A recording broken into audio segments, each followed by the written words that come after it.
Hello friends, आज हम सीखेंगे कि आर्बिट्रेशन एंड कंसिलिएशन एक्ट 1996 के मेन ऑब्जेक्टिव्स क्या हैं। तो अपने जो ये एक्ट है आर्बिट्रेशन एंड कंसिलिएशन एक्ट 1996, उसमें कुछ मोड्स होता है डिस्प्यूट रेजोल्यूशन के। वो मोड्स के नाम है आर्बिट्रेशन, कंसिलिएशन, मीडिएशन और नेगोशिएशन। ये मोड्स होते हैं डिस्प्यूट रेजोल्यूशन के। इसमें पार्टीज क्या करती है, इसमें पार्टीज ट्राई करती है कि हमारा जो डिस्प्यूट है वो रिजॉल्व हो जाए बिना कोर्ट के पास जाए। अभी हम कोर्ट के पास क्यों नहीं जाना चाहते, क्योंकि कोर्ट में जो प्रोसीडिंग्स होते हैं वो लेंदी प्रोसीडिंग्स होती है। और कंपैरेटिवली आर्बिट्रेशन, कंसिलिएशन, मीडिएशन और नेगोशिएशन की जो प्रोसीडिंग्स है वो शॉर्ट ड्यूरेशन के लिए होते हैं और काफ़ी बेनिफिट्स भी हम लोग को मिल जाता है उसमें। सेकेंड पॉइंट ये आता है कि अभी आर्बिट्रेशन में पर्टिकुलरली क्या होता है। आर्बिट्रेशन में बहुत सिंपल है कि पार्टीज रिजॉल्व करने का ट्राई करते हैं डिस्प्यूट। इसके लिए एक आर्बिट्रल ट्रिब्यूनल होता है, वो बेसिकली कोर्ट की तरह होता है।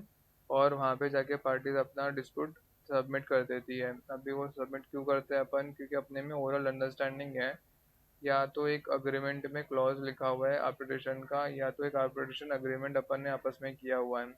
क्यों किया हुआ है, क्योंकि अपने को पता है कि अपने बीच में अगर कल को कोई डिस्प्यूट आता है तो अपने को कोर्ट के पास नहीं जाना है, क्योंकि कोर्ट का जो लेनी प्रोसीजर्स है वो अपने को नहीं करना है और टाइम कंज्यूम भी है, मनी भी बहुत उसमें अपना यूज़ हो जाता है।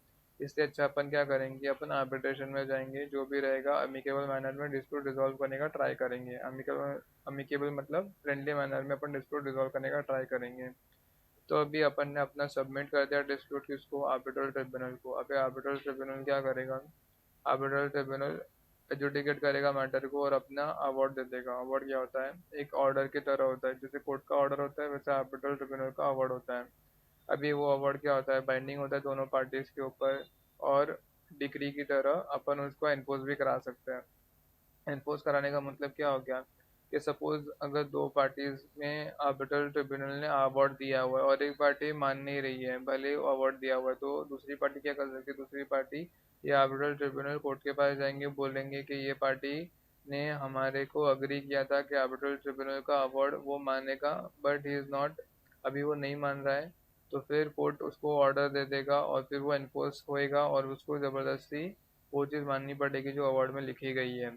और इसी डिस्प्यूट रेजोल्यूशन मैकेनिज्म्स को प्रॉपर्ली रेगुलेट करने के लिए arbitration and conciliation act 1996 existence में आया। अब मेन ऑब्जेक्टिव क्या है, मेन ऑब्जेक्टिव्स में से अपने टोटल 9 ऑब्जेक्टिव्स हैं। उसमें से फर्स्ट क्या है, कि ये सिर्फ आर्बिट्रेशन एंड कंसिलिएशन एक्ट जो इंडिया के आर्बिट्रेशन से कंसिलिएशन है उसको ही नहीं केटर करता है, international arbitration and international commercial arbitration and conciliation को भी केटर करता है। सेकंड क्या है, कि ये जो आर्बिट्रल ट्रिब्यूनल्स होते हैं वो उसकी जो प्रोसीडिंग्स होते हैं उसका प्रोसीजर बनाता है, ताकि अपन कोई भी टाइप का अगर आर्बिट्रेशन में जा रहे पार्टीज जा रहे तो फिर उनको प्रॉपरली उसका सोल्यूशन मिले, चीज़ें फॉर्मलाइज हो। इसका अपन जस्ट बिकॉज कोर्ट के पास नहीं जा रहे इसका मतलब ये नहीं कि चीज़ें इनफॉर्मल वे में हो। अभी भी चीज़ें फॉर्मल वे में होगी, भले ही कोर्ट के जितने फॉर्मल वे में नहीं होगी, थोड़ा उससे लेस फॉर्मल होगा, बट डेफिनेटली एक फॉर्मल प्रोसीजर इन प्लेस है ताकि फेयर और एफिशिएंट सिस्टम इन प्लेस हो। थर्ड पॉइंट क्या है, थर्ड पॉइंट ये है कि जब भी एक आर्बिट्रल ट्रिब्यूनल अवार्ड देगा तो उसको रीजंस भी देने पड़ेंगे साथ में, कि भाई उसने कौन से बेसिस के ऊपर या उसका अवार्ड देने का जस्टिफिकेशन क्या है। फोर्थ पॉइंट ये है कि आर्बिट्रल ट्रिब्यूनल, ये एक्ट इंश्योर करता है कि हर आर्बिट्रल ट्रिब्यूनल का एक पर्टिकुलर जुरिस्डिक्शन हो। वो पिक्यूनरी होता है, मैटर रिलेटेड होता है और जियोग्राफिकल होता है। मैटर रिलेटेड क्या हो गया, कि अभी कुछ केसेस हैं जैसे मैरिज और डाइवोर्स के, वो आर्बिट्रल ट्रिब्यूनल नहीं ले सकता है। तो ये अपना एक्ट इंश्योर करता है कि आर्बिट्रल ट्रिब्यूनल का एक पर्टिकुलर जुरिस्डिक्शन हो और उसमें ही एक्सरसाइज करें। फिर फिफ्थ पॉइंट है ये कि वो सुपरवाइज, जो अभी कोर्ट का जो रोल होता है सुपरविजन का, उसको मिनिमाइज करें। तो अभी आर्बिट्रेशन एंड कंसिलिएशन एक्ट बोलता है कि कोर्ट्स का रोल क्या है, कि भाई सपोज अगर कोई पार्टी को लग रहा है कि जो प्रोसीडिंग्स हो रही है वो करेक्ट वे में नहीं हो रही है, या तो प्रोसीडिंग जो आर्बिट्रल ट्रिब्यूनल ने ली है वो उसके जुरिस्डिक्शन के बाहर है, तो वो कोर्ट के पास जाएगा और कोर्ट को बोलेगा कि या तो प्रोसीडिंग्स बराबर से नहीं हो रही है, या तो जो जुरिस्डिक्शन है वो उसके अंदर एक्सरसाइज नहीं कर रहा है अपने पावर्स, तो कोर्ट चेक करेगा और अकॉर्डिंगली अवार्ड दे देगा। या अवार्ड नहीं, सॉरी, अपना जो भी कम्युनिकेशन होगा आर्बिट्रल ट्रिब्यूनल के साथ वो करेगा। सिक्स पॉइंट ये है कि वो आर्बिट्रल ट्रिब्यूनल को ये पावर देता है कि वो कौन सा भी मोड ऑफ मैकेनिज्म यूज़ कर सकता है आर्बिट्रेशन, कंसिलिएशन, मीडिएशन और नेगोशिएशन में से, ताकि वो अमिकेबली डिस्प्यूट को रिजॉल्व करें। सेवन पॉइंट ये है कि जैसे अपने डिस्कस किया कि अवार्ड को डिग्री की तरह इन्फोर्स करा सकते हैं, तो ये उसका एक मेन ऑब्जेक्टिव है।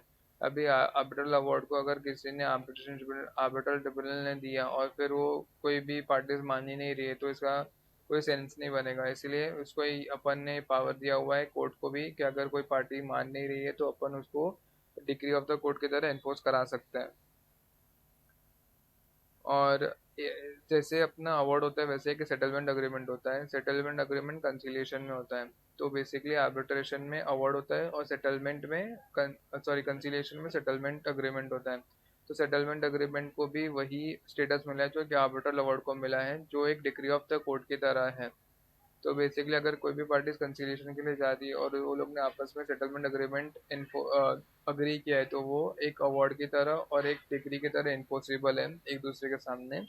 और नाइन्थ पॉइंट ये है कि जैसे अपने इंडियन अवार्ड जो डोमेस्टिक अवार्ड होते हैं, डोमेस्टिक कोई वर्ड यूज नहीं किया हुआ है but for the purpose of explanation I am using it, कि अगर इंडिया में किसी आर्बिट्रल ट्रिब्यूनल ने अवार्ड दिया है तो कैसे वो इन्फोर्स हो सकता है।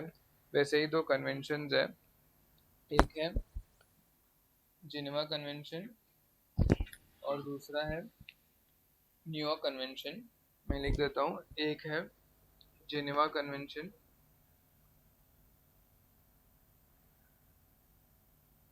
और दूसरा है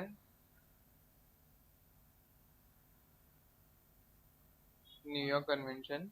इसमें क्या है कि अगर अगर सपोज कोई भी, अगर it is an international commercial arbitration और इंटरनेशनल कमर्शियल कंसीलिएशन, तो क्या है ये हम इस कन्वेंशन में मोरलेस क्या बोला हुआ है कि दोनों भी कंट्रीज ये इंश्योर करेगी कि जो अवार्ड है वो प्रॉपरली इन्फोर्स हो रहा है।